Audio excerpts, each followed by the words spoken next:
খাওয়া দাওয়া করে আমরা বেরিয়ে যাব, বিকেলে ট্রেন ধরবো। একই কথা, আজকে চলে যাবি? হ্যাঁ কটা দিন থেকে যা। না মা, তুমি তো জানোই তোমার জামাইয়ের যা কাজের দায়িত্ব।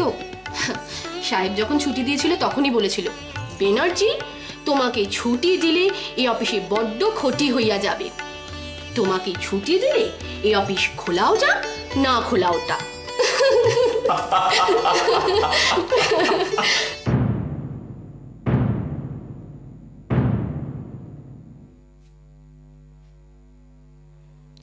আমার খিদে পেয়েছে।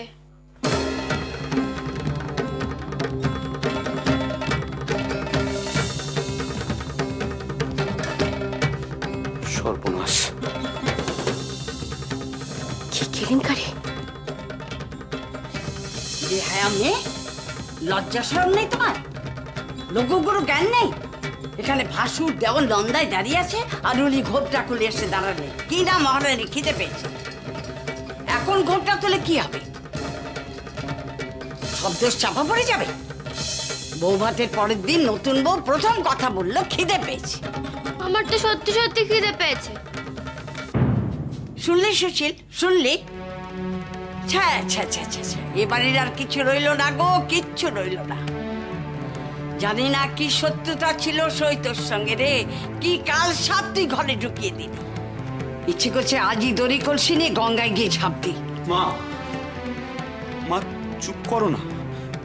তোরা হাঁ করে দাঁড়িয়ে রইলি কেন? ওকে নিয়ে ভেতরে জানা। সুবর্ণকে আমি ওখান থেকে নিয়ে এসে ওর মার কোলে ফেরত দেব, যা ঘটে ঘটুক। তারপরই ভাবলাম এসব আমি কি ভাবছি।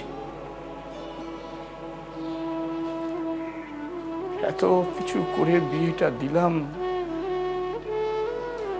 সে বিয়েটা ভালো হলো না। শুধু তোকে আমি শিখিয়ে দিচ্ছি।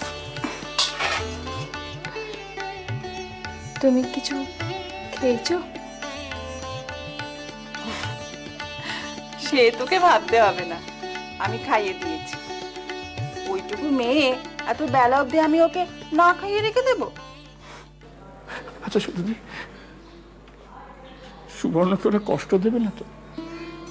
নবু, আমাদের সুবর্ণ তেমন মেয়ে নয়, তুই দেখবি সবাই ওকে ভালোবাসবে। হ্যাঁ, কেন কেন শুধু দিয়া? আমি যখন ওদের বাড়িতে গিয়ে দাঁড়ালাম, সুবর্ণ ছুটে এসে ওই বারান্দাটায় দাঁড়ালো। চোখের জল ভেসে যাচ্ছে যেন। আমি তাকাতে পারলাম। পা দিয়ে শক্ত করে ধরবি, ধর, শক্ত করে ধর। দেখি দেখি, ও মা, এই যে কালশিটের দাগ, কি করে হলো মেজবো? ওই যে ওই লোকটা কাল রাত্রিবেলা ইচ্ছে করে মুচকে দিয়েছে, তোমার ভাই। তুই তো এখন খুব ছোট, তাই সবকিছু জানিস নি।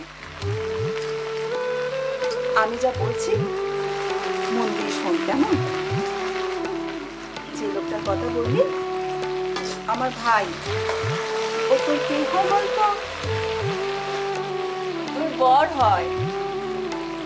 বর যদি মারে তাহলে বাইরের কারোর কাছে সে কথা বলতে নেই। কেন? বলতে নেই? আমি তো বলিনি, তুমি তো আমাকে জিজ্ঞাসা করলে। আমি কি তবে তোমাকে মিথ্যা কথা বলবো? তুই কেন বলবি?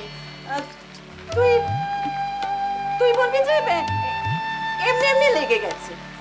সেটাই তো মিথ্যা কথা বলা হলো। তুই যদি বাইরের কাউকে বলিস যে তোর বর তোকে মেরেছে, তাহলে না লোকে তোকেই খারাপ হয়। ও, তার মানে যে শুধু শুধু মারে তাকে কেউ কিছু বলে না, আর যাকে মারে সে যদি বলতে যায় তাহলে সবাই তাকে খারাপ বলে।